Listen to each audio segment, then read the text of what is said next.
Hello. My name is Queen Elizabeth II, but you may call me Lizzie. Did you know that the UK could have once qualified as a narco-state? That's right. England was once a major exporter of drugs that are now considered illegal. It all started here in India. Private trading companies were given permission to undertake military conquest all over the known world. When they brought new territory into the Commonwealth, the companies were rewarded with trading monopolies. Opium was a valuable commodity that was grown in some parts of India. In 1773, we granted a royal monopoly on all the opium in India to the British East India Company. This monopoly was so successful that the cultivation of opium in Bengal nearly doubled in size between 1830 and 1840.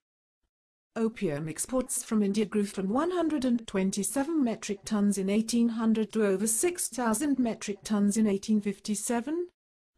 The opium trade proved to be very economically viable for the British Empire.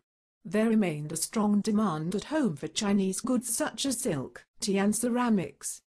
However, the Chinese market for British manufactured goods was limited, and foreign traders were not allowed to operate outside of Canton.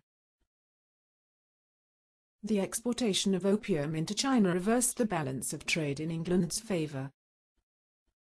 The glut of opium on the Chinese markets had an awful effect on Chinese society. Because there was so much of the drug available, opium became very cheap and millions of people took up the smoking of opium. Chinese officials were that worried about all the opium coming in that they declared a war. No, not a war on drugs, just a war on England. Unfortunately for them, they did not have much in the way of modern weapons and they lost the war very quickly. The European powers forced them to the negotiating table and made it illegal for the Chinese to arrest Europeans. England even got free title to Hong Kong in the bargain. England and other European powers continued to sell opium in China until the early 20th century.